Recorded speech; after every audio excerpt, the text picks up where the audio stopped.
The charismatic con man. Let's be honest, in every office, every boardroom, there's that one guy who smiles a little too wide and talks a little too fast. Now, imagine giving that guy the keys to the entire national treasury. That's not a thriller movie. That's how one charming Frenchman, John Law, bankrupted the entire country of France in the 1700s. He didn't use a gun or an army. He used a printing press and a wild idea about paper money backed by Mississippi River mud. He turned a swamp into a mythical land of gold. Investors threw their life savings at him. Then, the first guy tried to cash out, and the whole house of cards collapsed. France was left with worthless paper, angry mobs, and a financial hangover that lasted decades. See, the con man doesn't steal your wallet. He convinces you to hand him your entire bank account while he's smiling. The reckless trader. Picture a man in a fluorescent-lit office, chain-smoking, staring at a green screen, convinced he can't lose. That's Nick Leeson, the man who single-handedly destroyed Barings Bank, the oldest merchant bank in Britain, the very bank that financed the Napoleonic Wars. How? He hid his losses in a secret account, hoping a big bounce in the Japanese stock market would save him. When the Kobe earthquake hit, the market didn't bounce, it cratered.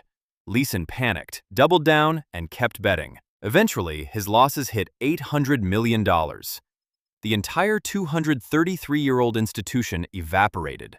Not because of a financial crisis, just because one guy in Singapore got greedy and refused to hit the stop-loss button.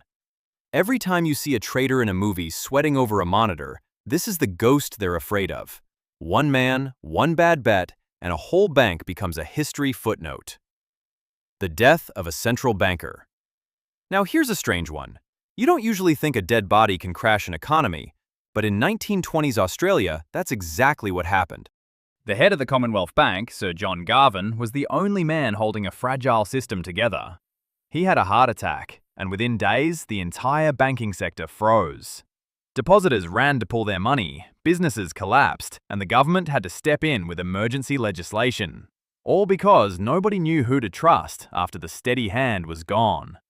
It's the ultimate don't have all your eggs in one basket lesson, but taken literally. No conspiracies, no greed, just a single human heartbeat stopping and the entire financial machinery grinding to a halt.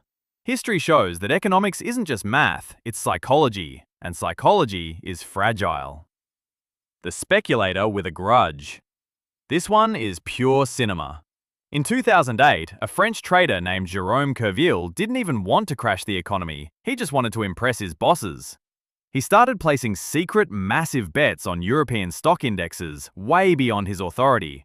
He hit his tracks with fake trades, fake emails, and a lot of coffee-fueled late nights.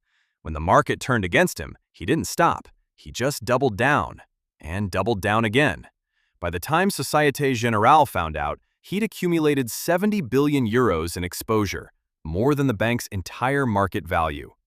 The bank had to liquidate his positions in a panic, which sent the global markets into a freefall.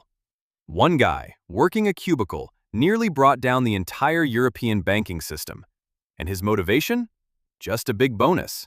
A job performance review gone nuclear. The sovereign saboteur. Some people crash economies on purpose. Take George Soros in 1992. He didn't run a country, but he bet against one. He realized the British pound was overvalued, and joining the exchange rate mechanism was a mistake. So he took a short position of $10 billion. Just a guy sitting in an office looking at a chart saying, "I think that's a bubble."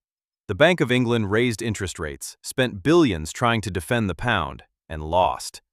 On Black Wednesday, they pulled out of the ERM, the pound tanked, and Soros walked away with a profit of over $1 billion.